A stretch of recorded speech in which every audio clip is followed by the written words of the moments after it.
Oh, nice. Yeah, we were talking about how it might be too sensitive a subject matter for people to. First, you gotta get them to show up. Yeah, it's an experiment. Everyone knows what comedy is. Love and connection. What's that? I was gonna do a bit yesterday in our stand-up night. I was gonna go. Yeah, I was hoping we're doing a show called Love and Connection, but I fear that most people might interpret that as porn and Wi-Fi. The same, isn't it? Yeah, what are you talking about? Love and connection. That's Talk on the Couch. Oh, right. So, okay. Yeah, I'm live already, but it's muted, so. Okay. Oh, I thought we started. No, they have to stop. It's so a I should've postcard blinked. show, isn't it? You can see what's behind. And you're live. Hello, everyone out there on YouTube. This is the Love and Connection event, our first one, and we have a packed house of 2 people. I think that's how popular Love and Connection is. I was just joking earlier about how I was going to introduce this as a bit last night for stand-up comedy, where I would say, I think people might misinterpret Love and Connection for porn and Wi-Fi. That's not the same. This is a human connection, and this tells me that this is a value for some people that is quite intimate, personal, and maybe intimidating, because we do have the venue for worldwide broadcast, not only with the audio system, but especially with the video system. And it's seemingly strange, the topic of love, to be openly discussed among people, because even on YouTube as a topic, it's not there. You can have health and beauty, entertainment, comedy, how-to videos, education, corporate. Love is the primary thing that bonds humans, that kind of separates existing from living. And we're going to talk about that today. And within Love and Connection, there's the topic of authentic intimacy in the age of screens. Because we are bombarded by media, by video, by our cell phones. And so many ways to communicate. I think it's limited in text to just emojis. Is that our emotional expression now? Just using emojis. And even video is limiting. I think it's becoming rare for people to get together and speak about matters of the heart. So technology, yes, it is impressive. Communication is necessary.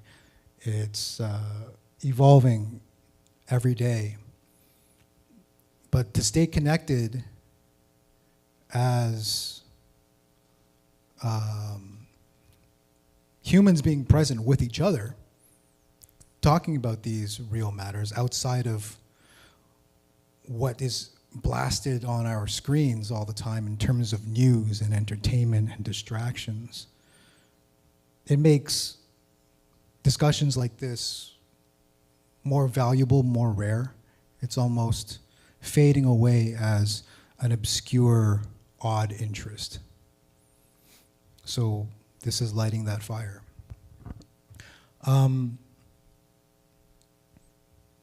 So this is now a podcast, more than a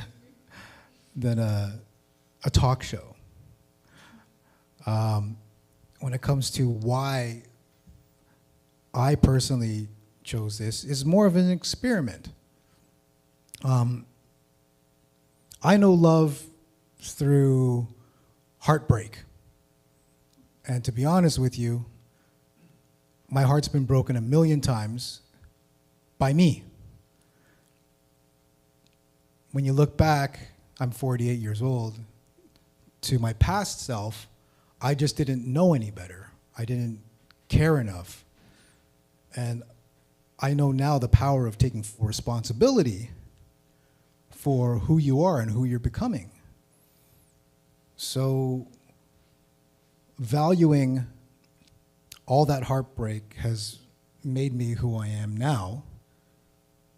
And who I'm going to become is someone who is going to be more grateful and accepting of the people in my life and the world that we live in.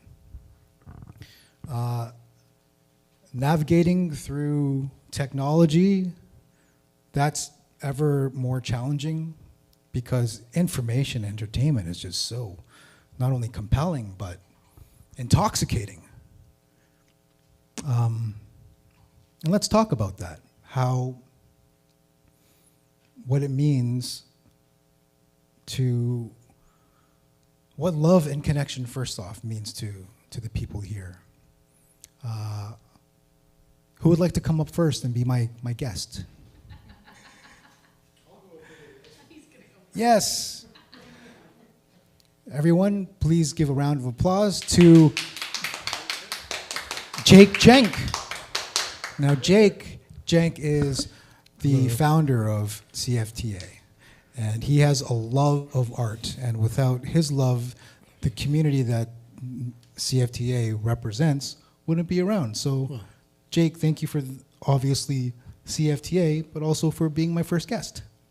Thank you, Dexter. This is a fun idea. I mean, like you were saying, it's an experiment. So we didn't really realize until late that, yeah, having a live stream on a topic like this might discourage some people from fear. Yes. I get that. So We're so I guess used we're to just rethinking. using it all the time. Yeah, every we have it week. on all the time, and it's kind of and this is kind of what we're turning into here is more of a TV station in a way. Yes. Because and at some point we'll probably have our YouTube channel filled up like a TV station with like old TV guide listings, and you can have this show at this hour, that show at this hour, and just kind of loop around. Anyway, getting off topic. Love and connection. Like I know when you brought up the idea to me, I think I more than once said to you, "What do you mean? Like what will we talk about?" Yeah. It's did. like it took a while for it to get in. It's almost like it's the kind of thing that you're swimming in it. You don't see it sometimes when you're swimming in it. I kind of feel Yes. like that with just reflecting while you were talking. It's like in some ways my mother showed me so much love that I think I took it for granted. It's just that you're just swimming in it. How so? Do you know what I mean? It's just like, well, that's just a normal foundation. Like it just everything just seemed. It's only much later in adult, like when I compare, it's like, oh my God, I had so much love that I just took for granted. It's like no big deal, You never really appreciate it when you're there as a child, for example, that kind of love. And then the other kind of romantic love, I think for whatever reason, or maybe because I grew up in an era where you thought the world was going to end, the nuclear era in the 70s and 80s, I felt like love was kind of a liability.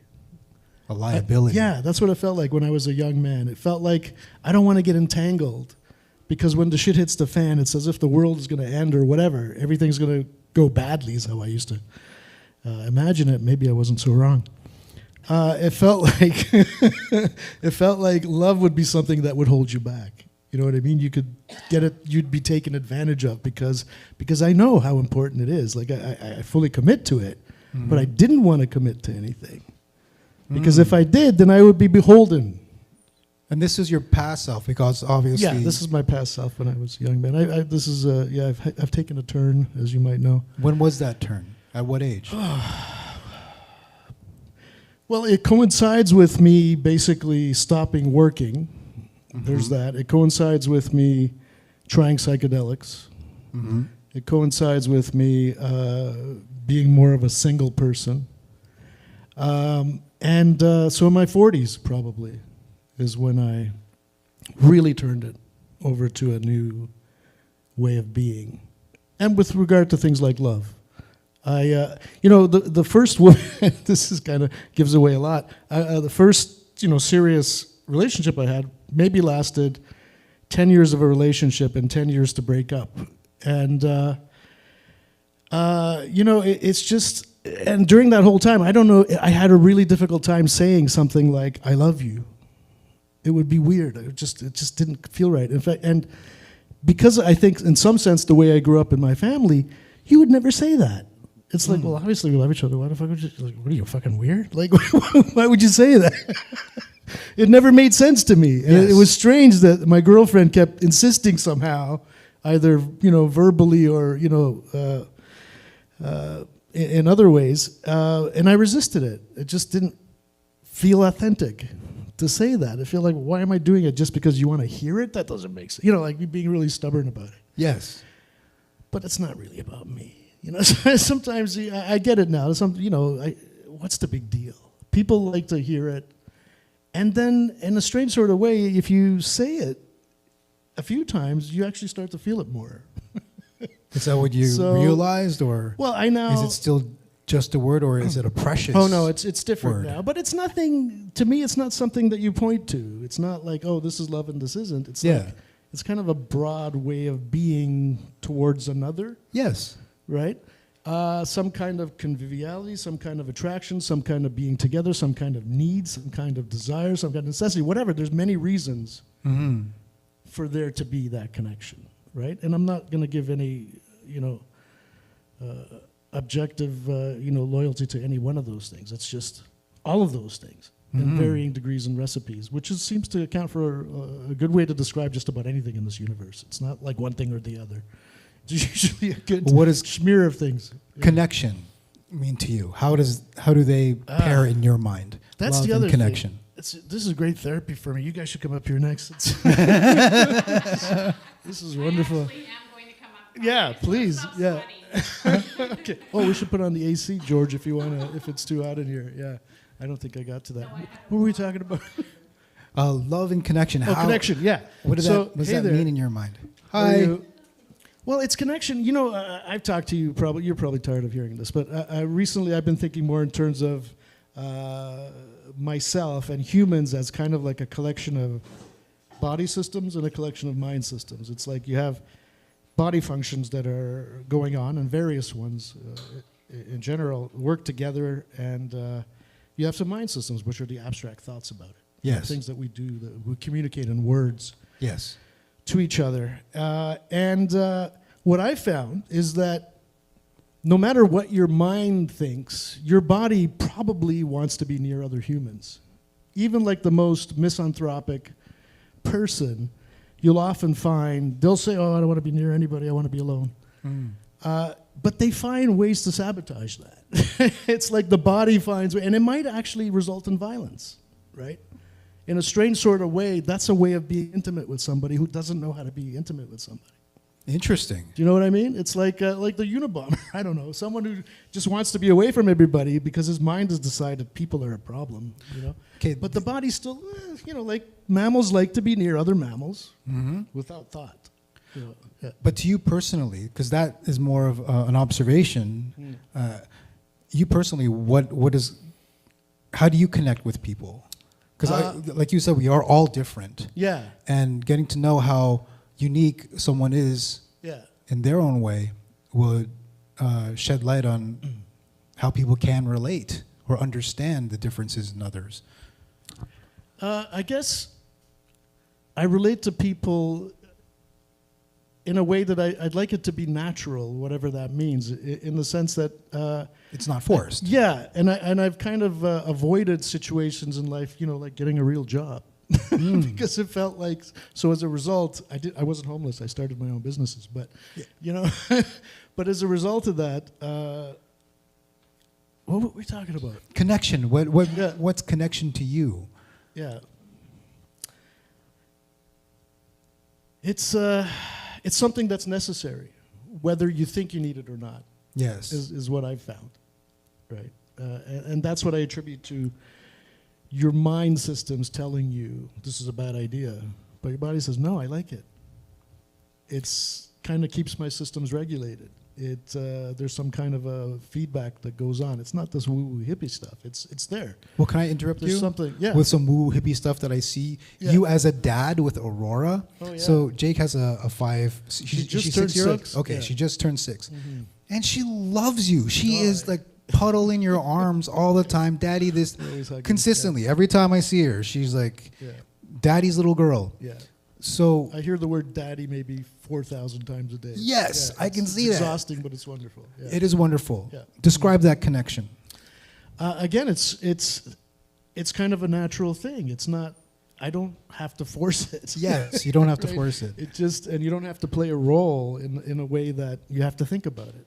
Mm. It just, and those are the things that we often attribute to being the unconscious, right, or the basic instincts. And you know how there's a lot of people that perform at certain levels, whether it's athletics or whatever, chess, or they'll often describe that performance as, oh, that person was out of his mind, that person was unconscious, that person was just on automatic, was in the flow.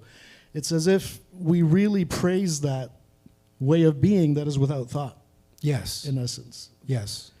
But we don't really give it the credit it's due.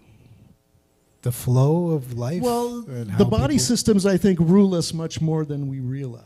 Is Yes. what I'm getting at. It's like as much as your mind thinks it knows everything, what's going on, it's really mostly the body that's moving your movements, Yeah, that the lead control to your of this. behaviors, that lead to your, and then your rationalizations that come after the fact.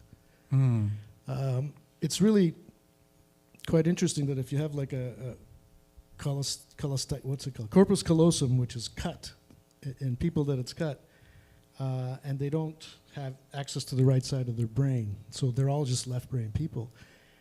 And it's amazing what, if you ask them certain things, they'll just rationalize and make up some amazing story to make sense of something, and they just don't understand how weird it is. Like, Mm. oh, I'm sitting here because that, and like they'll just make up a whole series of excuses that are unbelievable. And that's kind of like what your left brain and your mind systems would do if it wasn't regulated by your body systems that are pulling it back and kind of guiding the direction. It's like this reflective mind is finding ways to reflect about it, to steer it, sure, and sometimes it takes over, and I think most of the successful people in our culture are probably much more hyper mind system people, as opposed to finding any sort of a balance. And it's not a 50-50 balance I'm saying is necessary. It's like an out of whack balance is a problem, Okay. right? So, Which last it was question. for me. That's why I'm not dictating this is the way you should be. I'm saying in my life I was much more rational mind systems person as a result than discounted love and connection as just, oh, that's just noise in the machine. Like that's just I understand how that works. Just because you can describe it behaviorally, you think you understand it, and you can therefore discount it as, oh, that's no big deal. I get it. Like it's kind of a very hubristic, stupid, youthful way of thinking. Well, Mhm. last question. On the topic of authentic intimacy in the age of screens, how does that land on you? How can you speak on that? Well, for me, I think I just escaped that. Although Sue and I met on an app, I don't really have that much experience with it. But for me now, it's a different perspective. It's as a parent, like, how much of this am I going to let happen?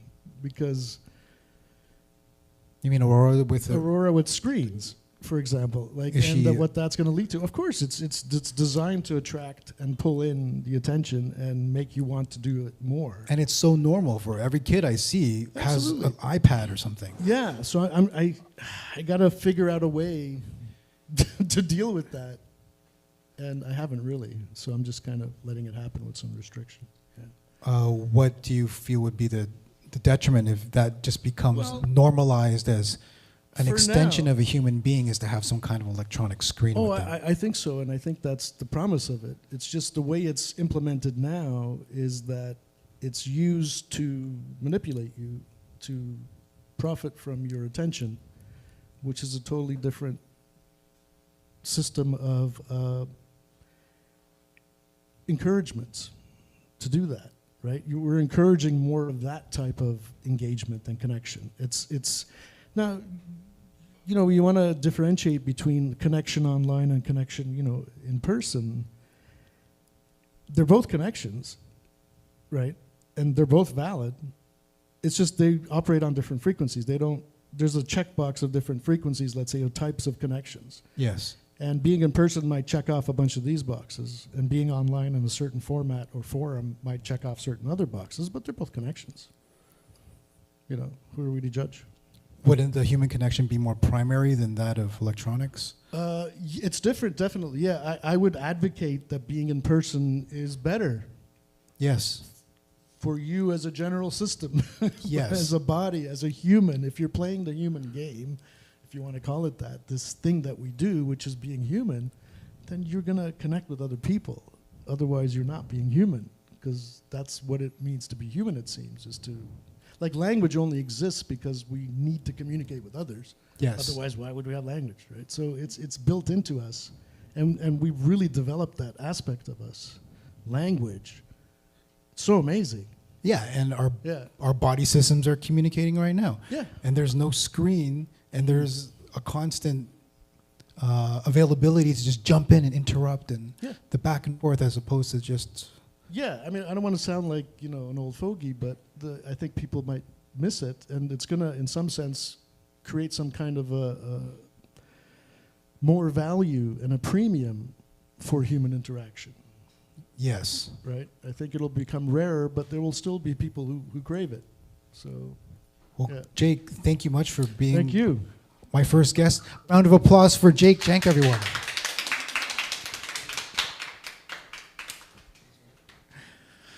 Okay. We have two new people. Hi. Hi. Swag Princess. Welcome. Alicia. Yes. And you are? Emily. Welcome, Emily. So, Shelley, would you like to come up? Yes. A round of applause for Shelley, everyone. We're operating more as a podcast.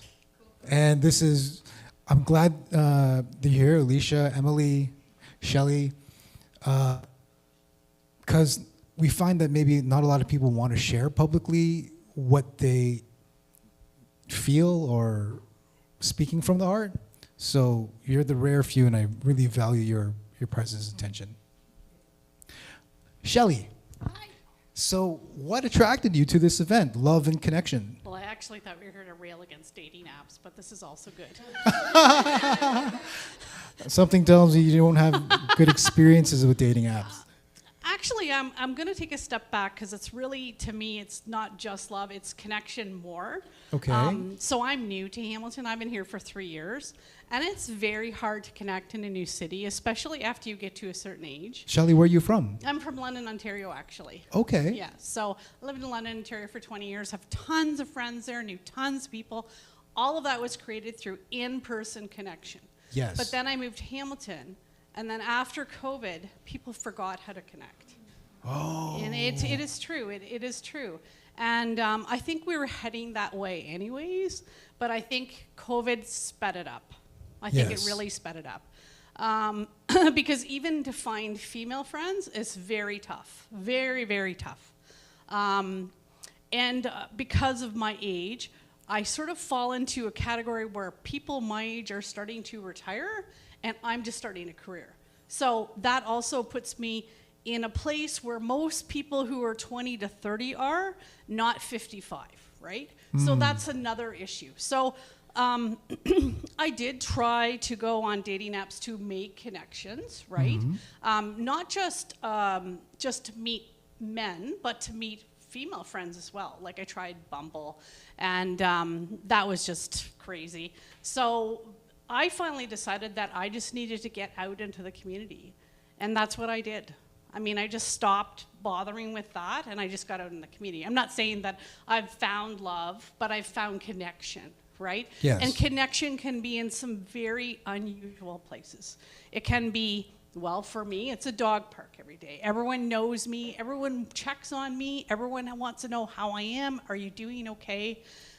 It was the hospital. They checked on me. They made sure I was okay when I was in that situation. And and I find also just going out into the community and being a part of your community and people seeing you, and they see you at a restaurant or they see you at a coffee shop and you say hi and you make a little bit of small chat, and that small chat is the connection that we desperately need that we do not get from screens. Yes. Desperately. It's like acknowledging your presence, you as a person. Yep, totally. What is your earliest memory of connecting with someone?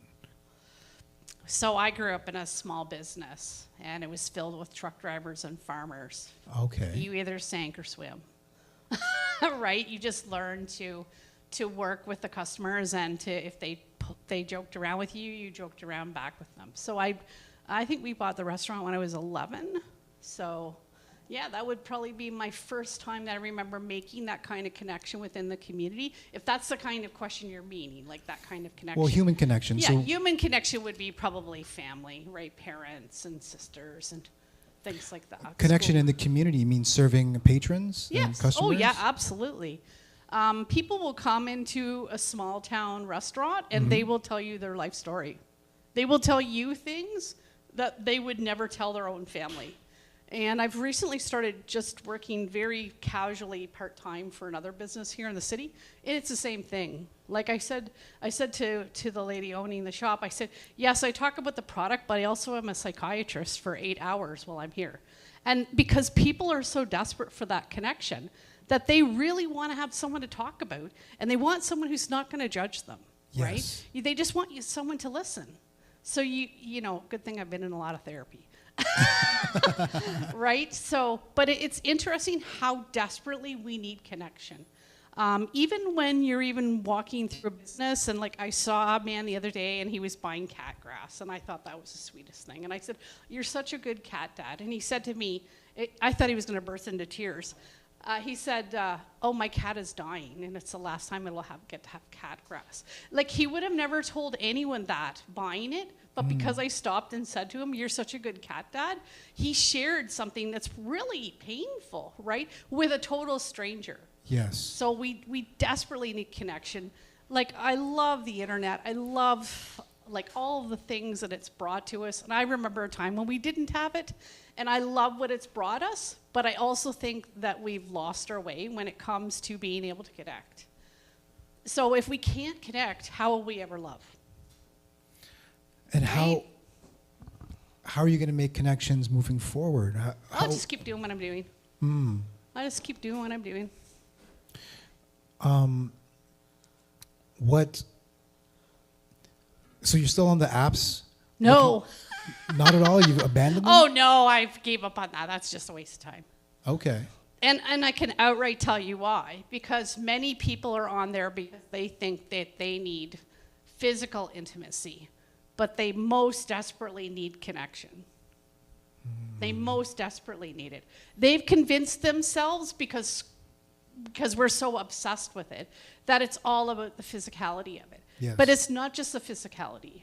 You know, it's not just, it's waking up and, you know, you cook you make bacon for breakfast, and you sit down and you eat bacon together. That's a connection. You know, it's not about the fact that you had the best time of your life the night before. That certainly does help. But it's really about the fact that you make a connection to that person intimately with your mind, right? It's not just a physical thing. And so many people are convinced it's the physical because it's the easiest symptom, right? Yes. But we are unable to read the mental connection that we need between each other. So we confuse it with physicality, but it's really mental. Yes. Now, you're going to do it the old-fashioned way by bumping into people in coffee shops, doing groceries, pet Maybe. stores, and I have the lady at the Busy Bear looking for a sugar daddy for me. I think that's probably my best option. Like, seriously, I mean, I think I've had 3 great loves in my life.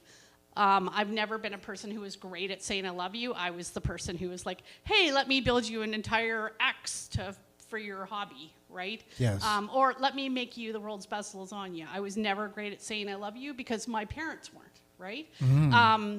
Do I really think that I might meet someone? Maybe. But I've also reached a point where I'm alone, but I'm not lonely. And that's something that's different for me in all the years that I've been in relationships where I was lonely and thought that being in a relationship would make me less lonely. And it wasn't true. It wasn't true. And now I've reached a point where I have so many friends that that connection that I would need with a partner has been met by those friends. So that need is, I could meet someone, that would be great.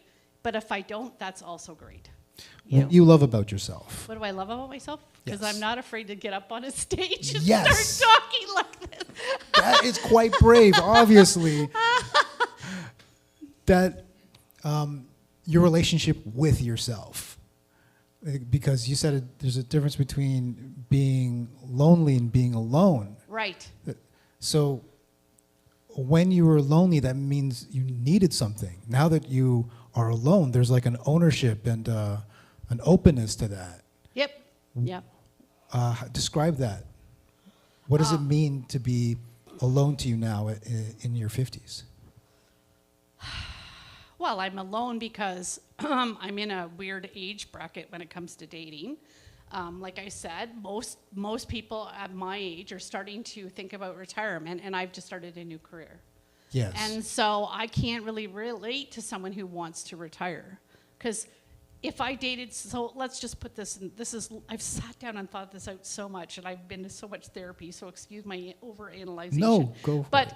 so if I dated someone who was 60 and I'm 55, they would be getting ready to retire. If they retired, they would want me to stop my career, which I've just started. I just spent 3 years in school for it, to stop my career and retire with them, right?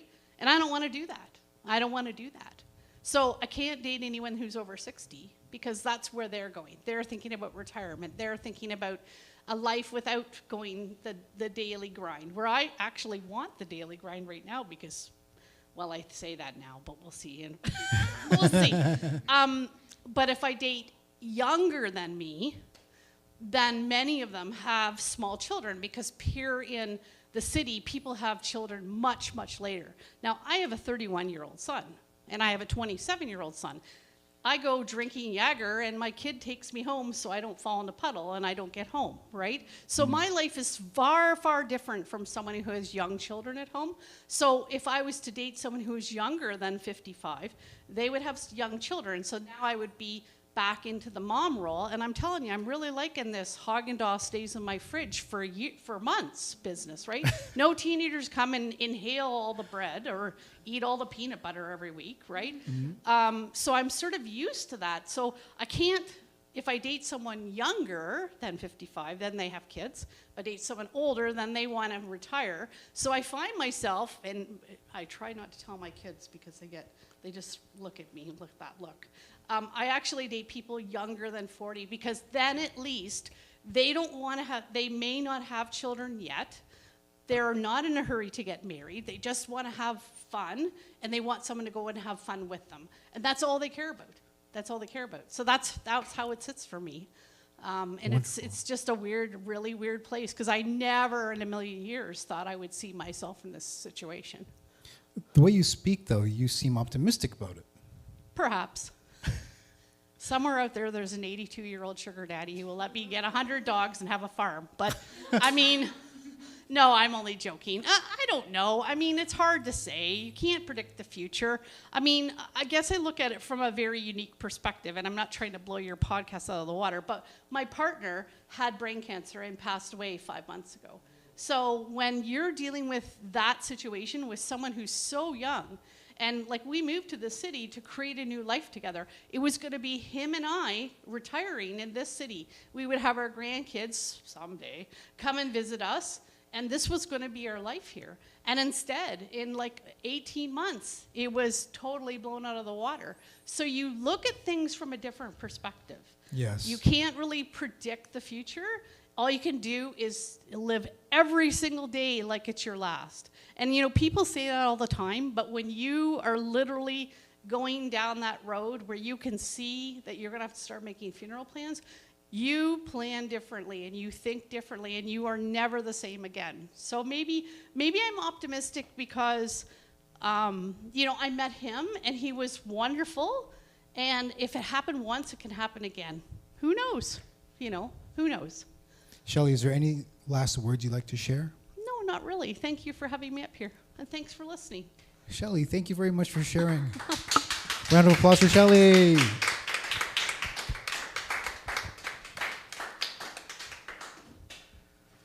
Fascinating.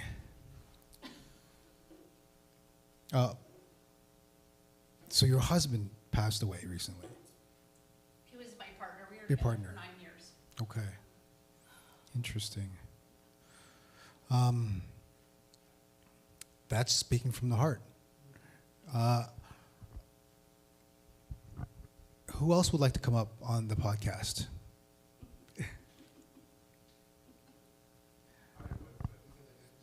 Alicia, we got a hand. Alicia, please come up. Round of applause for Alicia. Hello. Hello. Welcome again. Thank you. Thank you. I'm You were glad here to be for the AI. Conspiracy Club. Yes. That Yes. was great. That was fantastic. I loved everyone's opinions. I watched the live stream again of it, and it was just interesting to hear it all. It's cool. I like this format of live stream and in person. So nice. Cool. Well, thanks for coming to this event. Thank you. Are you a Hamiltonian resident? No, so I moved around a lot in my life, but I lived in Hamilton for about in and around Hamilton, for about 5 years. Okay. So before that, I was in Waterloo for school, and then before that, I grew up in Mississauga, and then born in the UK. You're born in the UK? Yes. And how long did you live there? So I moved to Canada when I was about 8-9 years old. You have zero accent. So I can put on the accent sometimes. Yeah. I find it can come out, especially if I force it, when I'm with my cousins, but they're all in the UK. So when I go there, I can go off of what I hear and then project it. So yeah. What interested you to this event of love and connection? So I love the idea, and I think it's very important to talk about this, especially with how we have social media as such a big thing in our lives. Also, I thought it was a great bridge between here, love, and then technology with the previous AI thing. So I was oh, it's a cute continuation. So it's just I don't hear a lot of people have these kind of conversations. So it's interesting to hear different age demographics, all of that, of their experiences with everything. So yeah. So with authentic intimacy in the age of screens, what does that mean to you?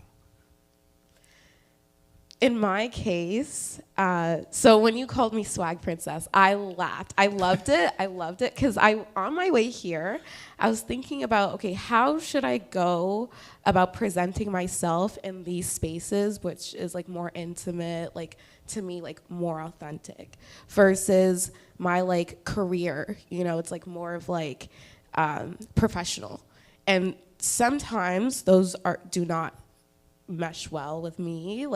I can't be fully authentic in my career, just because it's a lot of I don't know, it's a professional thing. You want to have a professional image, but in these authentic spaces, there are deep topics where it's nuanced and it's not easily had in the workspace. So when you call me Swag Princess, that's my Instagram name and my social media name, and I call myself the swaggiest princess, and I had it since I was 15 years old. I'm 28 now, so it's been my social media thing for so long, and I felt that would be my online persona.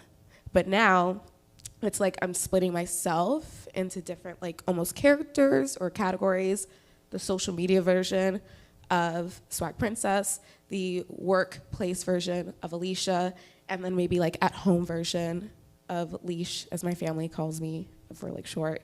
And so when it comes to love and connection, sometimes I feel like I have to hide parts of myself or, you know, so yeah, that's why I was like, Would you call that masking? yeah, exactly. And also, Swag Princess is super like funny and chill. So that's why I was like, okay, maybe I should come to these spaces and be called like Swag Princess, because like that way you can't find me in my career kind of situation, you know? Because now with social media, people go online, and if someone says something bad, they can get like doxxed quite easily, and then like, you know, their work.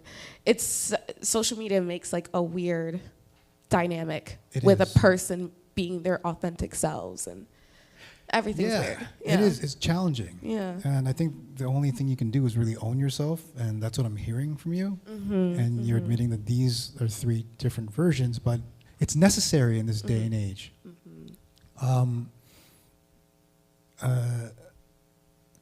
How do you make authentic connections in your life? Is it, as Shelley said, by speaking to strangers in a store? Is that, does that satisfy you? Or is it, no, I need to have like a deep, long developed relationship with someone to get to a level of something I would call connection? I feel like it's so easy for me to at least open up, but not everybody is like always like that. So it's finding out how to work, with that dynamic. And so I try to use all platforms to connect with people, whether that's through social media or through going to places I like to enjoy, like here, or going to a karaoke bar, like doing things that I enjoy that, you know, mutual love for something, that's like connection of the mind, like Shelley was saying. Like, I think the whole idea of like having that mutual like interest allows for like that connection to like flourish. And especially when people feel safe to explore that interest that they have, it's even easier to connect really, really deeply. So I do like to connect very deeply. I think it's like really important to learn the different parts of a person's mind, because they're like a mirror to myself. How would you describe yourself? What's your personality type? Like of me? Of Yes. me. Oh. I think I can be social. Okay, I'm an ambivert. So I'm introverted and extroverted. Sometimes I feel energized in social situations. Sometimes I feel drained. I'm discerning the times where I feel drained.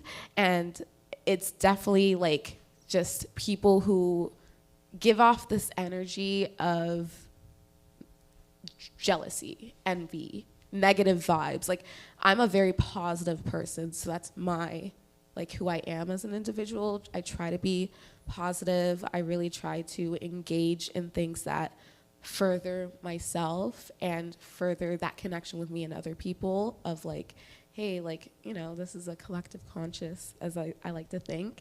And we just think of something, but like in different ways. So I want to gain like your perspective, because it helps me gain a certain level of empathy. So very curious. And if I like to point to a specific thing to describe me, almost like a fairy, like I'm Tinkerbell. Yeah, because also if you don't pay attention to me, I will die. So I need the validation. So it's a little bit of that, you know. I'm like fun, everything's good, like I'll make, you know, life happy and stuff, but I still need that attention. So yeah. Are you actively looking to connect with new friends or romantic interests? Where are you? So because this is my second year living by myself. I usually had like roommates, or I lived in a dorm, so this is just me in my own apartment. And for a year, I did not want to connect with any like person romantically. I just wanted to like get a feel of the city. Now this is my second year of living by myself, and I feel like yes, I want to like have that like romantic connection and like connect with the people of the city as well, like the locals, see what they say is like the culture and the vibe of Hamilton. So How are you going about doing that? Apps? Are you using dating apps? Or social media? unfortunately, And what's your experience? What I'm dating telling apps you, I use? hate it so much though. It literally has, I feel like Stockholm syndrome. Like it has me in a chokehold. Cause like every time I go on, it just feels draining. Like so draining. When I put my like profile on it, I just like, it's like looking at, I don't know, like a bunch of deck of cards or something, you know, my statistics, my photos, like, you know, like height, like all these things. And it's just, it doesn't feel human, like whatsoever. It feels like I'm marketing myself to the masses. And the masses, I don't know what kind of energy or vibe they're on. And so either they pretend that they're here to actually have a deep connection, but really it's like a different kind of, you know, what underlying feelings that they want to do. And then there's other people who are just weird it feels very messy, but I still go on because it's like I want that connection. I want to like meet someone. And This sounds normal. does it? I mean, everybody who talks about dating apps says something similar. That's quite challenging. Yeah, it sucks because it was kind of designed to be like that for us, actually, because that's how they make their money. Like, What's the alternative? we need to actually work together to disband all of these dating apps because it is actually like a toxin for the society. And then we need to bring back like people say like third spaces. So like they say there's like a first, second, and third. Your first is usually your home, like a space that you spend a lot of your time in. And a second space is like secondary to the first. So usually people like their workplaces or like a hobby, you know? And then that third space is it's usually your own personal interest. And it's like you Social connect. space. Social space. So Are there any others that you go to besides CFTA? yeah, actually, Collective Arts Brewery has one. They have like line dancing events and stuff. There's like a place called And Then You that has karaoke. I like to go to places that have a really, first of all, beautiful layout, great like people who work at the place, and then also just the people who show up have like that great vibe and energy. So that's like my criterion. Here and all those places I listed have that, and it's just, yeah, Awesome. it's about community. You know, it feels like, oh, people are here to actually like have fun, let loose, get to know someone. So it's a good place. Is there anything that you would like to end off with under the theme of love and connection, authenticity, and the age of screens? What would you like to maybe describe the people that you would like to meet and see if somehow the universe responds to you? Okay. You know, I do have like a list that I just curious if this is too much to ask, okay, ladies in the audience, because like I'm very curious if I'm asking for too much for, where's my phone? 1 second. Okay. Actual list. She has a list. Okay. And these are qualifications of characteristics. Okay. Like, you know, red flags. Attributes, red flags. Yes, exactly. Okay. All those things. Okay. So there's 3 categories. 1 second. Only 3? There's 3 categories. Categories. Thank you. But like multiple things under them. So it's green flag, red flag, and then like attributes that I want in like a person. So for the green flag, Oh, wait. Talk to the camera. Okay. George, you getting this? So let's see if this actually works. Oh yes. Okay, So- let me know. Okay. So green flag, open, honest, respectful, has friends or is a friendly person, understanding, likes to have fun, proactive, planner, communicative, needs to be totally aware of the systems of oppression. Sorry, actively fights the system of oppression.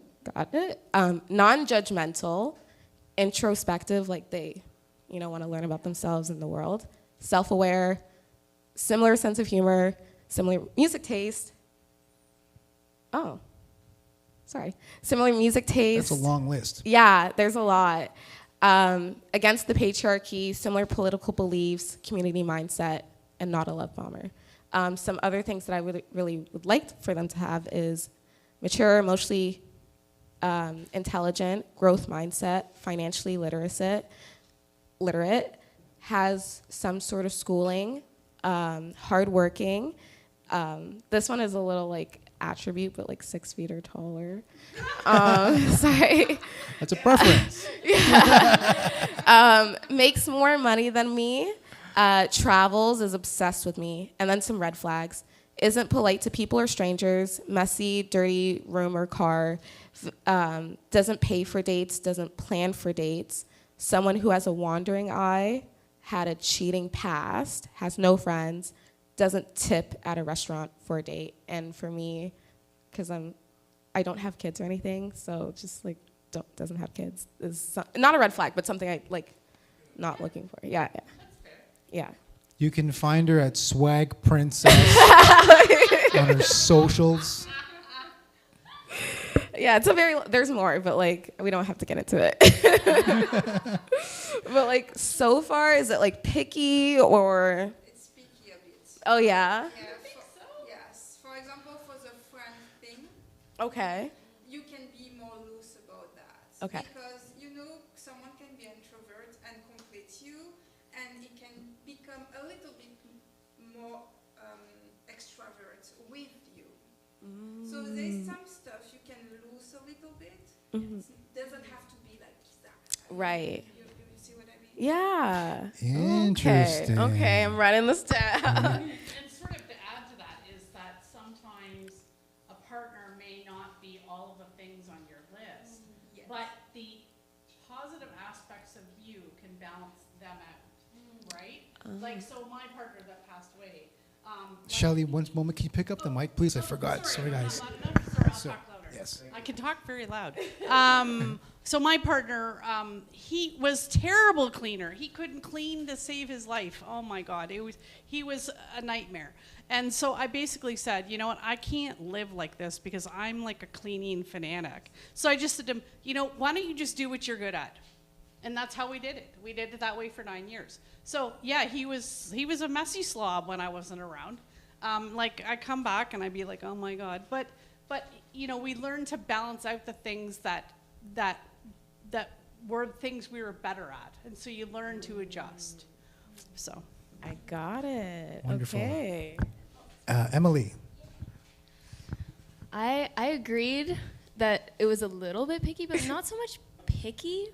I think maybe the characteristics themselves, like for example, has friends, as one of them is like, that's also a skill that someone might develop through their connection with you as well. Like there's lessons that you learn in connection, right? There's like who you are before you interact, and then there's who you are with the other person. So like a lot of questions that I've started to ask myself is like, would the person that I want to be with me as well? And then that helps me to be like, okay, where am I actually embodying the things that I don't want them to embody? And then I'm just reflecting back, like, because you'll attract the people that you resonate with already, whether you try to or not, because that's just like your personality and whatnot. So if you have a messy car, for example, and then you're like, oh, but you can't have a messy car, then like, yeah, Wow. that's what I would say. You kind of got me with that one. That was good. Would you be open to coming up? Emily, Millie, Alicia. Oh, yeah. Let's do this. Okay. Thank you, Alicia, for coming up. Thank you. And Emily, would you like to come up? Okay. Millie, would you like to come up as well? At the same time? Yes. You can grab that mic. Sit on the couch. Let's try this dynamic. Oh, that's cute. I like Okay. this. This is fun. It's interesting because you're Emily, and Millie, her name is spelled, it's like Emily without the E. So M-I-L-Y? Yes. Yeah. See, my name is E-M-I-L-I-E. Oh, funkier. that's it. The collective awe was funny. Millie's my wife, and that's our dynamic. Emily, how were you introduced to CFTA and Love and Connection? What brings you here? Yeah. I mean, okay. Oh, sorry, my That's all alarm. good. Do, do, do, do, do. Beautiful. Back up, yes. How's that? Okay. Yeah, so funny. I grew up in Hamilton, but I never really connected to to the community. I think I had like a weird misconception, maybe because of my upbringing or whatnot. I didn't actually engage very much with the space because I didn't go to post-secondary here. I went to high school in like near Westdale. I didn't go to Westdale, but to a French school called Georges Pévanier. And so I felt called to explore, specifically because I've moved back and forth to Toronto several times, and there's a lot of spaces like this in Toronto that are like filled and like you meet people and whatnot. And so I realized I feel safer and more connected in Toronto than I do my own hometown. Wow. So I was exploring. I was like, man, like, and I have a friend in Toronto who like purposefully makes an effort to go to these events where he connects with new people and like asks questions and is curious, just like totally like by himself, places he's never been, to learn and expose himself to new things. And I kind of got inspired. I was like, I literally have never come to a Hamilton event before, like ever. And that's crazy to me, I'm like thinking about it. So then I was just exploring on Eventbrite, and then I found this. And I actually didn't know it was gonna be like a podcast type thing. I was like, oh, like you're gonna mingle, like maybe journal prompts, like kind of thing. So this is like total like synchronicity and super cool. Fantastic. Yeah. What is it about Love and Connection and the topic of authentic intimacy in the age of screens that you would like to talk about? Do you see how is it an issue for you? Let me think about this for a second, because it's. How old are you? What generation would you categorize I'm yourself? 24. Okay. Yeah, born 2000. That's what generation is that called? Millennial? Z? Z. I'm like right on the edge, I guess. I'm like right at the Okay. beginning of Z. So you Right? grew up with smartphones being normal. Yeah, actually, I grew up kind of like half of my childhood. It was like my dad's a tech nerd, so we got like the first iPods that weren't iPods, like all those little like gadgets and stuff. But we weren't playing on them very often. It was just kind of there. But I think it kind of blew up and took over mentally. Like I have a sister, that's why I say we. When social media started, or even like what is it called, the messenger app, like the MSN, yes. When MSN came in, because then now you're on a screen and you're talking to somebody, and it was the first time that I had experienced that. And then Facebook, and it was just like I grew up in like late elementary school and then high school with like Vine, Instagram, and MSN, and those are like the three things going on.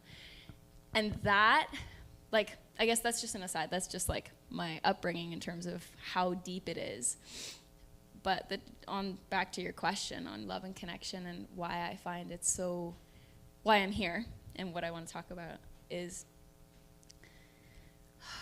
yeah, I find it to be really sad how disconnected we've become as a result of these devices that we've created and that have become normalized, that are like quick fix dopamine, like literally everyone's addicted to it, like actually addicted. Like people throw that word around like, oh yeah, like I'm addicted to social media, haha. I'm like, no, like it's actually like physiologically, biologically, you are addicted to it.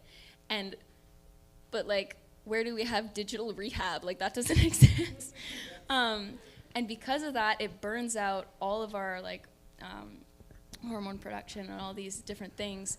And so when now we go to approach a real in-person, human-to-human connection, it feels so foreign. It feels foreign, and it feels hard and scary and overwhelming because you're so used to connecting with people virtually or, far away. I wouldn't say everybody, obviously, like we have different communities and connections, but with regards to authentic intimacy as well. Like when people post, and I feel like this is pretty widely known, is you post the happy things, you post the great things. Everybody like, oh, here's all the things that I want you to know about, that I want to catch you up on. Or here's this one really horrible thing that happened in my life. But like, where's all the in between? Like that doesn't come up very often. I've been seeing more of it because I've programmed my algorithm to show me more of that. But a lot of that kind of gets lost to the wind, like the magic in the mundane, all the little moments, like me sitting on this couch and you're sitting there and you're sitting here and we're all in this beautiful room together and there's an echo in the room and there's all these little things that are beautiful that have to do with being in a physical space together, that you can feel the energetic experience of like physical, also body language, because it's such a big, that's like actually the majority of the way that we communicate is through physical, like body language. That's why like you get all these misunderstandings through text and then you blow up, and because literally you can't feel the intention behind the words if you're just texting somebody and it's like you're reading it. That's why when you read a poem versus when you hear someone speak a poem, it's a completely different experience. So I think it's really important that we prioritize being in person, connecting. That's one of the reasons I related also and resonated with just love and connection as a theme, even if it's super broad. I host events with my friend Katrina in Toronto that are literally, it's called Bliss Experience Connection. And the whole intention is for people to come and just use the space in whatever way they want to.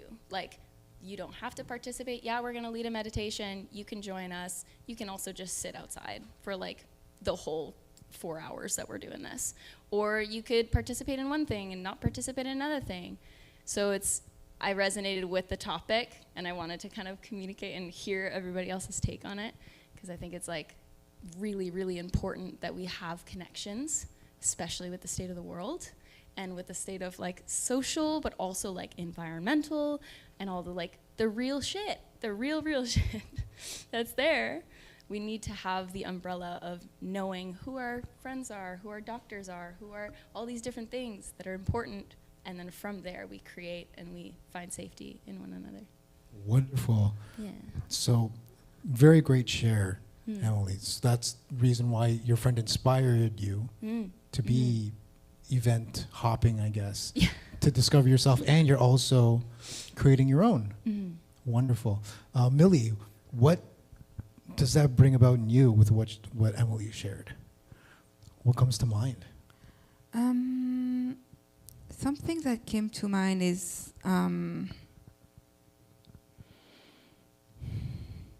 that's weird because I was thinking a lot when she was talking. I had a lot of ideas, and now it's all gone. It's okay. I talk a lot. I sometimes wish I said stop. What she said was really interesting and really true. I am an introvert, mainly. I can be extrovert sometimes, but I'm mainly an introvert. And I want to go back to what Shelley said earlier about COVID and the effect on COVID on me. When there was COVID, well, that was great because as an introvert. But when COVID was over, I realized I was afraid of people. And that scared me. Going out, well, we were together during all COVID. But outside of us, then I was afraid of people literally in the street. I was feeling unsafe. Because of staying so long inside, isolated. And something that is really weird is that, well, I'm working online. My clients are not in Canada. They are mainly in France or Quebec because I'm French. And weirdly enough, when I met most of my clients online, and when I went in France in 2017 and 2018, I decided to meet them for real, in real life. Weirdly enough, it didn't feel like I never met them. because, and I think I was thinking when you were talking about all of that, because I think the reason why is that because we are authentic when we communicate online. There is no filter, like zero. And because there is no filter, meeting them in real life was like talking to a friend I know for a long time. And it's something I did with Dex too. We met online, and as most of those two ladies at least, I didn't want to be online. For me, that would never happen. I would meet someone on an app. Never. And by chance, I heard friends saying, "Oh, I'm on Bumble." I said, and they explained how it works. So totally different from other apps where you always have the sexual conversation with men and you're like, yeah, whatever. And then I was like, okay, I choose. And they respond if they like me.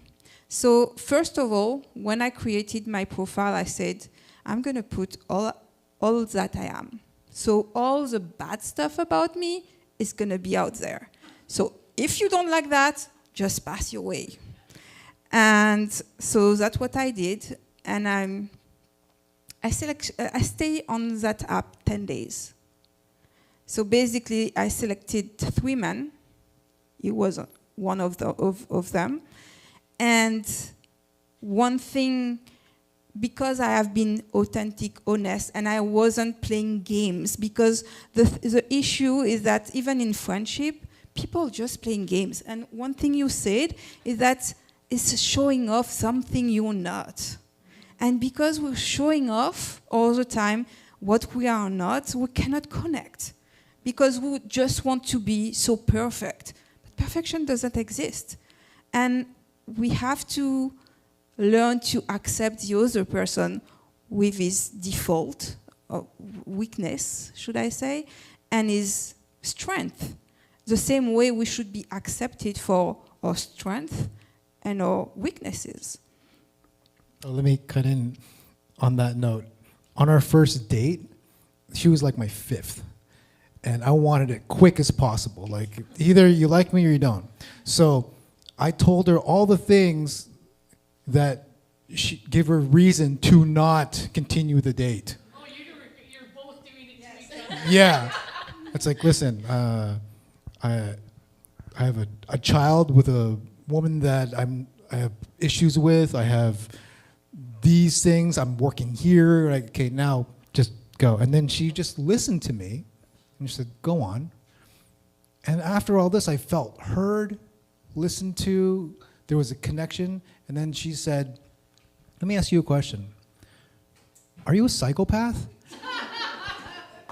And I'm like, that is such an honest question to ask, but the answer is no. But even psychopaths say no. So. Sorry.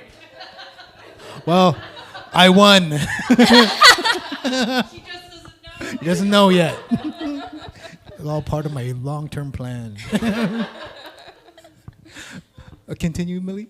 Yeah, so basically I think knowing ourselves, because before I met him, I stayed 6 years by myself. Mm-hmm. Because before that I was meeting only men that couldn't function. Because I was like, since conception, I have been rejected and abandoned when I was 3 months old. And so I had those deep hurt.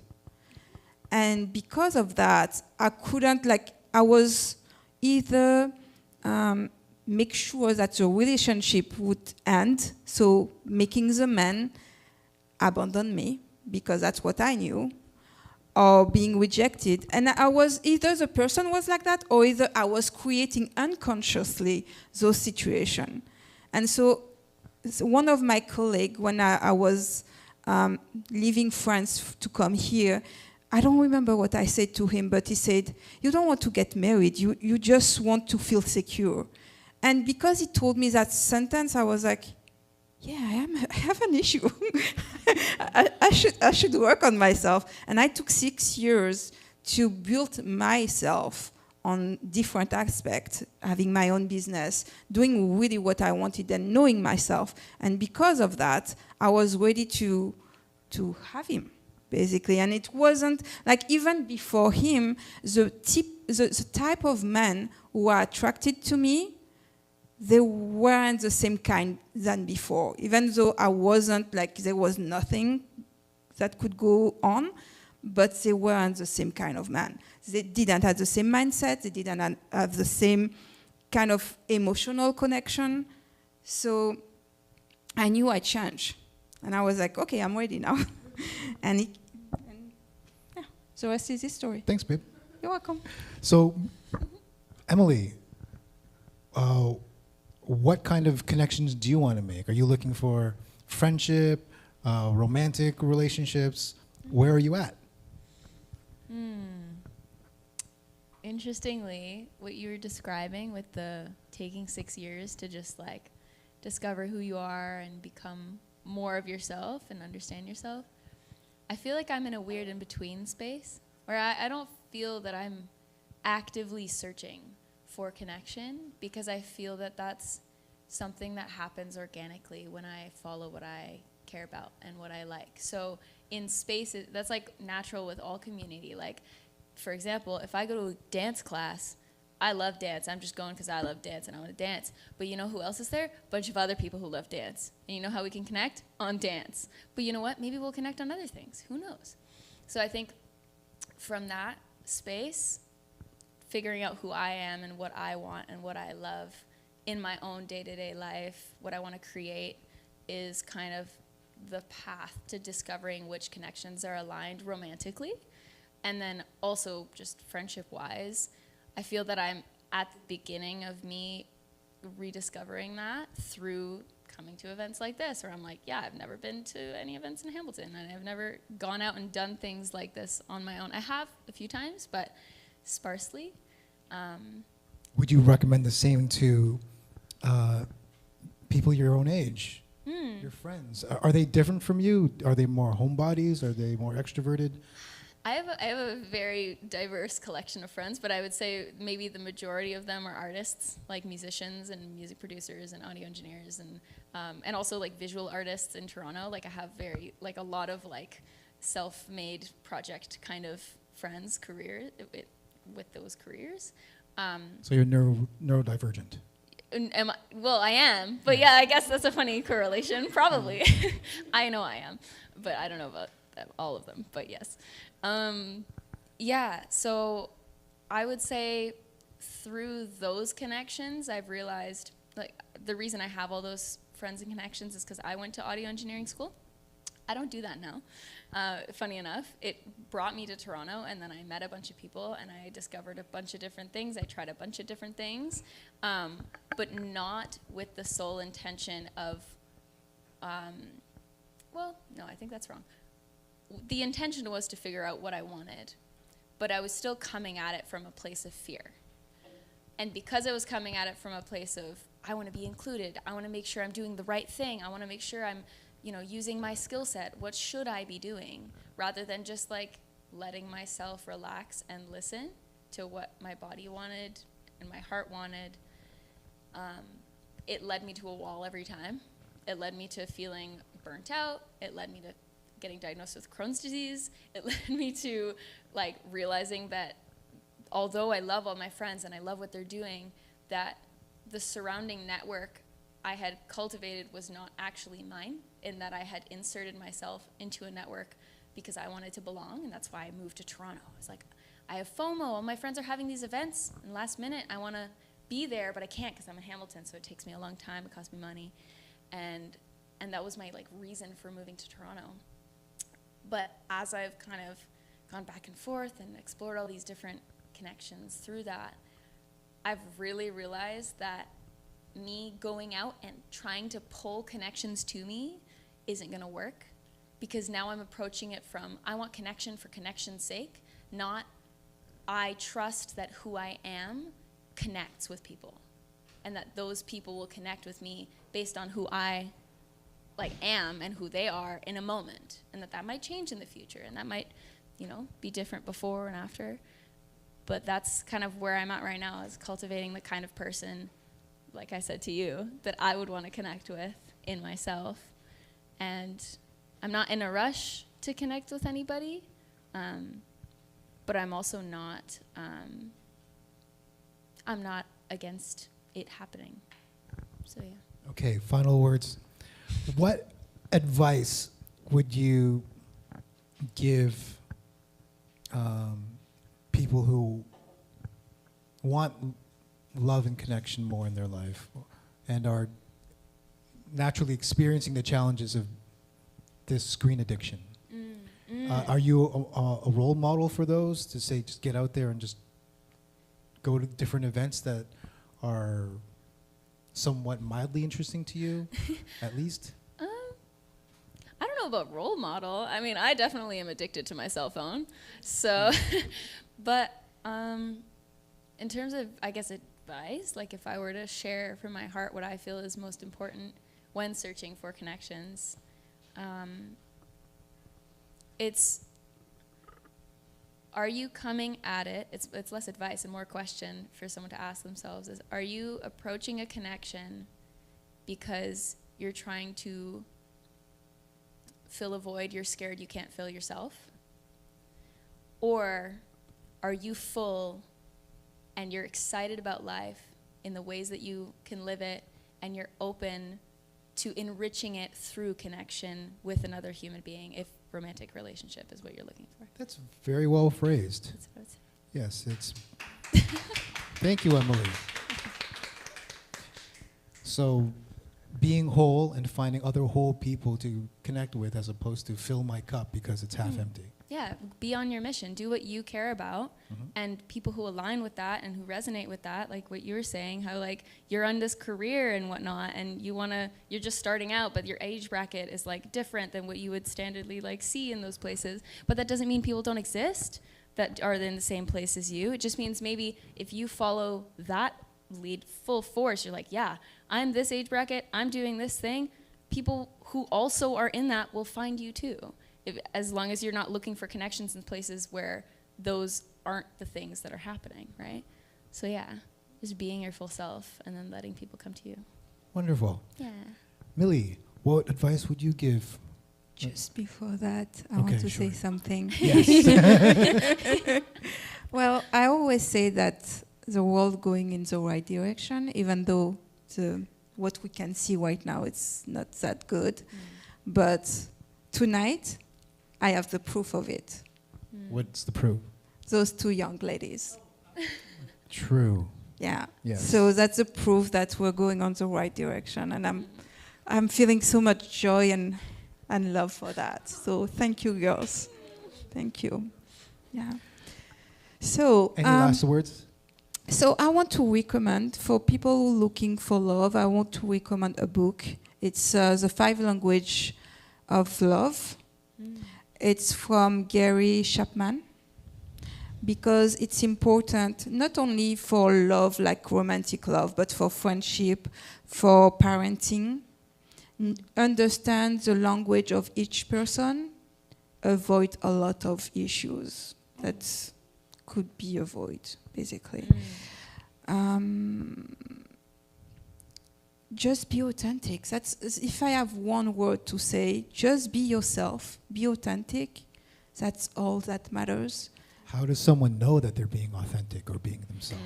It's loving yourself, being okay and accepting your weaknesses and your strength, not letting your ego being unhealthy. So basically you humble, and being humble doesn't mean you put yourself like low. Being humble, it's you recognize your value as a person, but you recognize your weaknesses and you're okay with it. And you're ready to accept the other person the same way. So basically it's learning to unconditional love. Thank That's you, all I Millie. have to say. Thank you, Emily. A round of applause for Millie and Emily, everyone.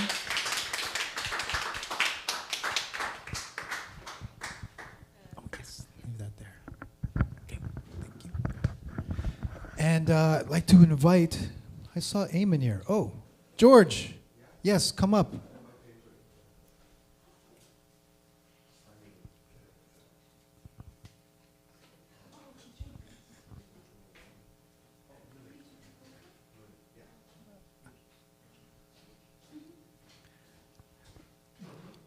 Would you like to come up, Edith? No? Eamon, would you like to come up? Get up here, Eamon. So everyone, this is George. Hello, everyone. He works here at the CFTA. Yeah. And Eamon is also a staple of the CFTA in the stand-up comedy scene. Round of applause. Are you not gonna ask me how I heard about this event and how I heard about How did this? you hear about this event? Oh, well, I was just crossing the street and I saw the marquee outside, and I'm like, oh, they have a cool event, and I showed up. Yeah. And operated the video Yeah, multicam and like system. I got a crash course, and it's only 30 seconds. Amazing. Not everything I do is 30 seconds, by the way, but just putting it out there. I think I misspoke. Yeah. And Eamon, what interests you to this Love and Connection event? All of it. All of it. We've had deep conversations before on this topic. I'll slowly open you up to that. George, so with the topic of authentic intimacy in the age of screens, and from what you've heard in the room so far, what comes to mind? Well, I heard all the lovely ladies, their cases. I agree with a lot of what they said. However, I think, I don't know who said, I think Emily said this. She said, all you see online is happy moments. But that's the nature of announcements we make. You never show up to somebody and say, hey, do you want to hear about my shitty day? Because that's a losing battle already. Like that pitch is not getting off the ground. But when you come in and say, hey, you want to hear this cool day I had yesterday? Everybody's all ears, right? So, and I see some influencers sometimes, they would set up I think of the process that they had to do to set up the camera and just sit in the corner away from it and crying. And it's just, sadness is introverted. Happiness is something you share with the world. So my perspective is, we're not getting duped by social media. It's just that's the purpose of use for it. It's where you go to announce, hey, did you see I have a cool Rolex now? Cool, fuckface. Nobody gives a fuck. You know what I mean? But that's why you go to. No, did you hear my dad got beaten up by 3 guys and then he fell out of the ambulance and died? Nobody's gonna want to hear that, you know. So by nature, that's what we do. But in general speaking, I think I can root all of it back to so you know when somebody's off the cuff and like weird, they say, oh, he has his wires loose. Yeah. And that made me think about connection, because if you don't have your wires in check, how are you going to be able to connect to somebody else? And it's all about the stories we tell ourselves. So everybody is bad in one way or another. Some are definitely worse than others. Some examples, Hitler. Yeah, that's the only one that comes to mind. But yeah, so it's the stories we're willing to tell ourselves. Like, I might be such a good guy to you, but then when it comes to Ayman, I'm like, oh, I'm not a good guy to him. And it's because the story I tell myself, well, yeah, because Dax helped me with that thing, Ayman never helped me, so fuck Ayman, that's why I'm mean to him. That's the story I'm telling myself to give myself excuse.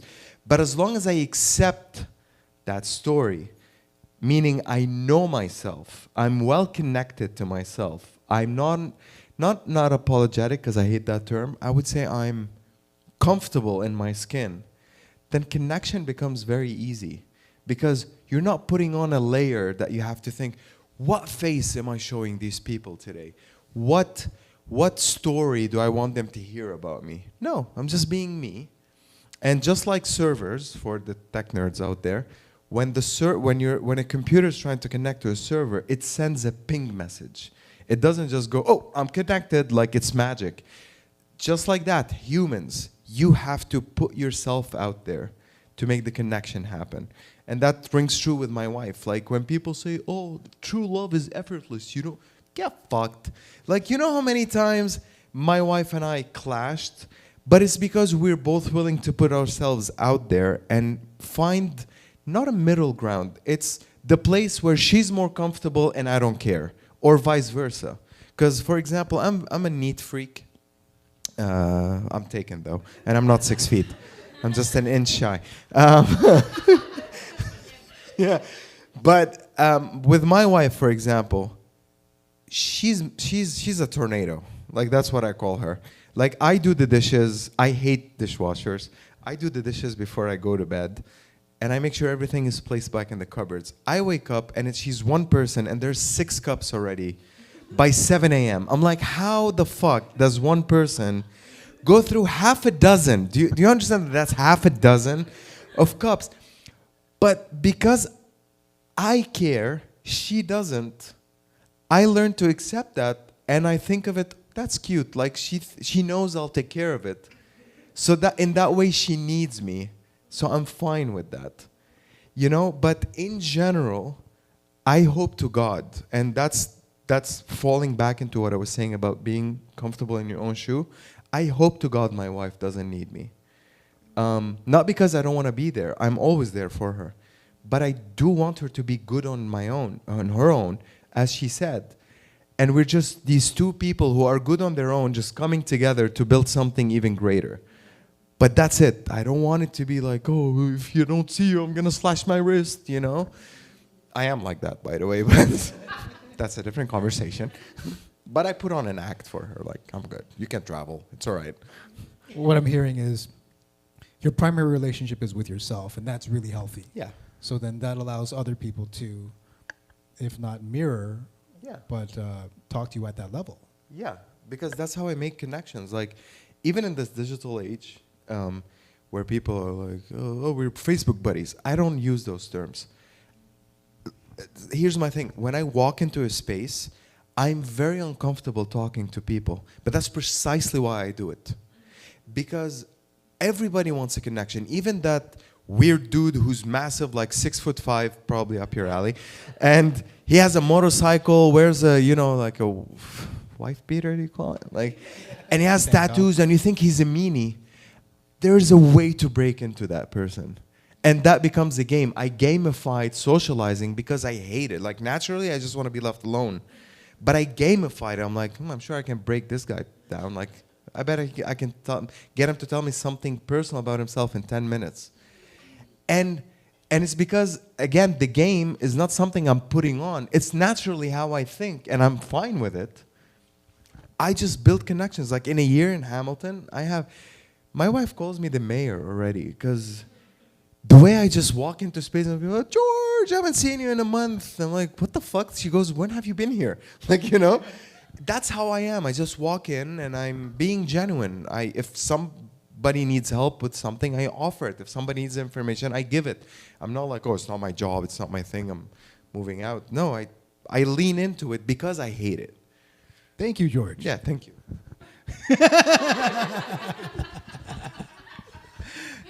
He's true. I can't argue with him. He helps me a lot, especially here. Yeah. Amen. Where are you coming from? Did you go out for a run today? No, I was cooking. You're cooking. So, love and connection. What does that mean to you? Elaborate. Well, we have a topic on that. Authentic connection, authentic intimacy in the age of screens. As someone who's been married, and is now not, and seeing how everyone's material is always about being online and being present and all the problems that come with it, I realized that the only thing that apps are good for is material for stand-up comedy.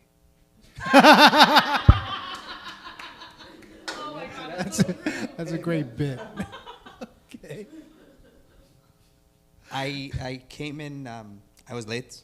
As I said, I was cooking and I was trying to be mindful of the time, but apologies for showing up late.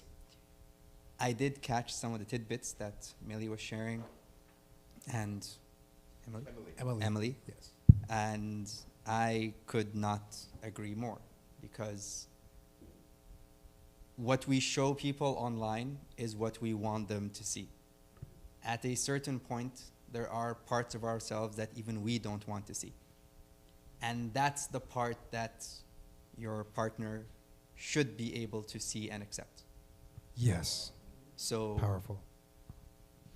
everything we do online, like, you talk about it from a woman's perspective, being online. And I can imagine it's difficult to have like 1,000 messages with 1,200 unwanted, unsolicited pictures that you don't want to be receiving.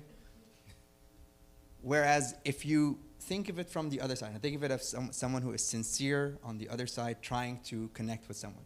So someone like myself, you would send someone a message, and you're hoping that they can read through it, where your profile has just enough about you that you can spark their interest, but not enough to push them away. And then you have to find the right word, the right way. It's like the stars have to align for my message to be seen amongst the 1,200 other messages. So it's, the numbers game are crazy. Like, I've decided that I'm not going to stay online. I use the term online now to be like messaging, like WhatsApp, where there are groups of people that share my interests I told you about, interests you Yes. had me perform on stage, as in like a way to put out into the universe what I am looking for. Yes. People who speak my same language, people who have my same background. Now I've found those groups. And what I'm going to focus on, because much like you can't fill someone else's cup, it's like that. It's like you're chasing a flame. The harder you run towards it, the more likely you are to blow it out. So I've decided that I'm just going to take my time to let people meet me halfway. Because what I've realized in the online world is that we're all just anxious to connect. And then it makes you rush things. And even Millie will know the story of, where did Millie go? Oh, Oh, she's Millie's doing back there. video. Hey, Oh, Millie, yes. sorry. Thank you. Millie will know a story about me where I feel like I rushed to get to where I wanted to go, and that did not end well, but it's a learning experience. And in the end, I don't think it's about being comfortable with just yourself, because I don't think humanity is made to be solitary. If someone tells you I'm happy with myself, that's the influencer who's posting only the positives about his life or her life. Because as humans, we are made to connect. If you want to get into theology, it was religion, it was two people, Adam and Eve. It was two. It wasn't. They say God made Adam first, but then what would he do on his own? There has to be like exactly. And if you want to go Stronger than me. you should be here on Thursday nights. That's when they shine. Yin and yang. It's like there's always two parts to everything. Yes. So the fact that yes, you can be comfortable with yourself, but you need that person who challenges you, like George was saying. Yes. You need someone in your life who will always have your back, or who will always check you, or who will always tell you the hard truth that you don't tell yourself.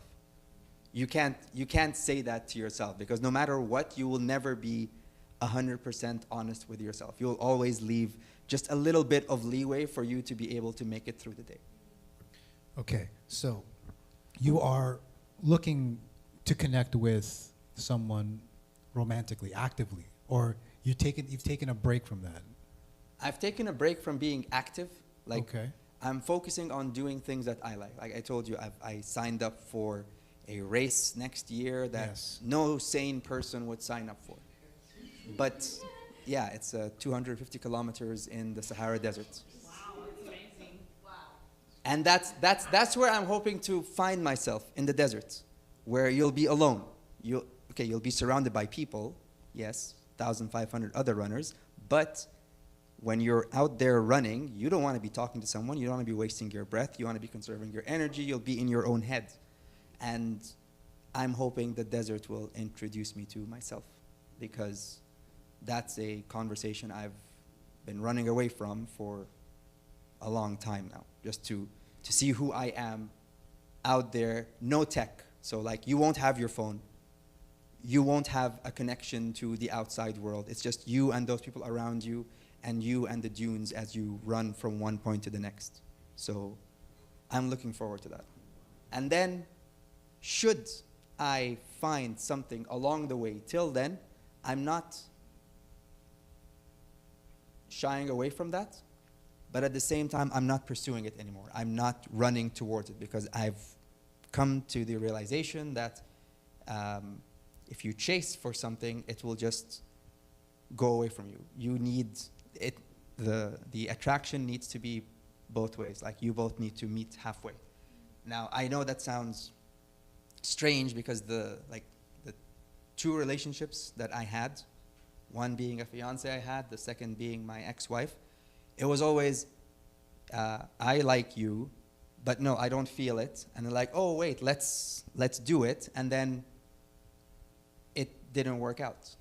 So let's say I've learned from those two lessons now, and I'll wait until something worthwhile comes along. Thank you, Eamon. Very authentic, insightful sharing. You're welcome. George, any final words on the topic of love connection, theme of love connection? Topic Ayman of, just upset me. he upset you.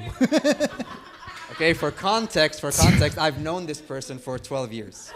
And I am not comfortable being up here on the couch with someone who knows so much about me. I have to, tiptoe around what I want him to know as my best friend and what I don't want him to know.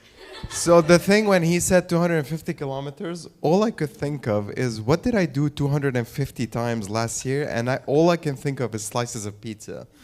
That's how day and night we are in our interests. But final thoughts is, if you know who you are, if you accept who you are, and if you have a goal for who you are, as Ayman said, when you start putting it out there, you called it energy, attraction, and I'm not discounting that. You could call it whatever.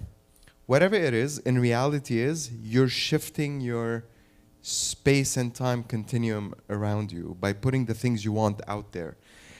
Interests, you start attracting more of who you are and what you want. You know what I mean? Like, if I'm gonna say, I'm interested in comedy, but all I do is sit at home on Thursdays, I'm not interested in comedy. I admire comedy. But the fact that I come here, now I'm meeting like-minded people like Ayman, Edith, whoever comes here on Thursdays for the open mic every Thursday from 8 to 10.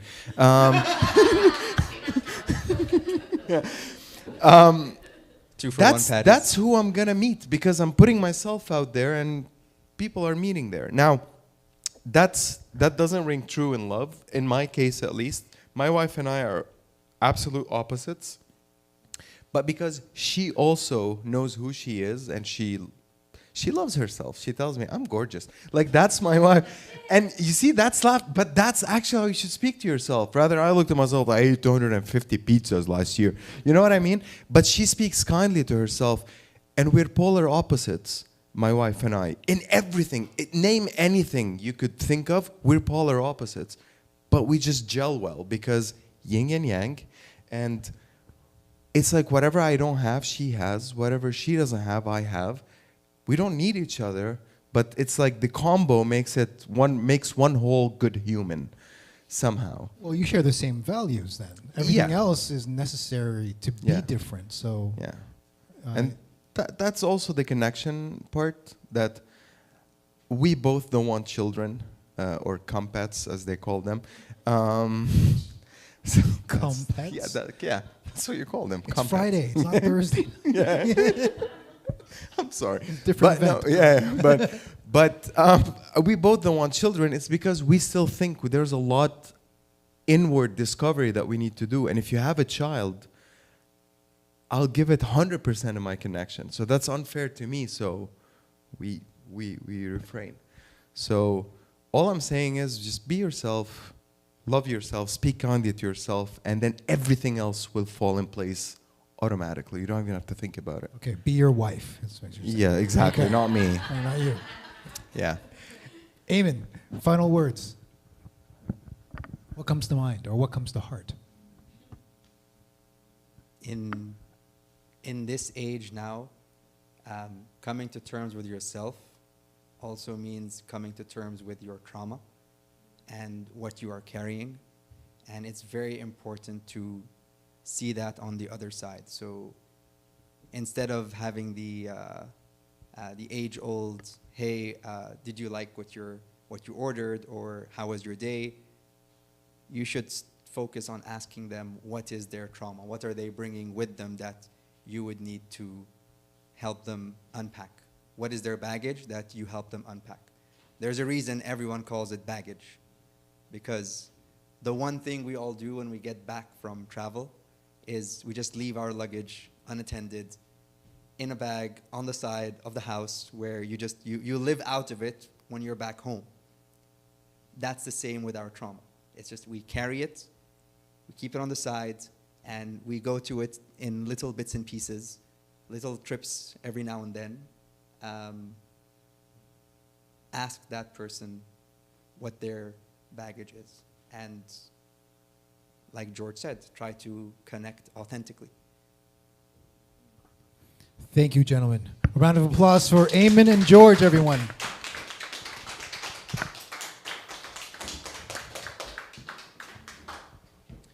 Okay, 8:45. That has been Love and Connection. On a closing note, Edith doesn't want to come up. She's just going to go and do a set. Do you have a set, Edith, on Love and Connection? If you do, no? Is there anything you'd like to share from your seat about what you've observed? You know what these are. No, no? Yes, of course. Yes, no, but yes. I love ChatGPT. That was last month's event. Okay. I love ChatGPT too. It's a great tool. My final thought is, being 48, somewhat what Shelley said about being alone and not lonely. And what I notice is once you have a great relationship with yourself, when that's solid, where you can be completely honest with who you are, that allows everyone else to be themselves, subconsciously, unconsciously. And then that's how you can start from there and accept people for who they are, wholly. And yeah, all the best to everyone in your journey through life, and wishing you more love, connection in this age of screens. Thank you for watching. Thank you for being here. Good night, everyone. Thank you.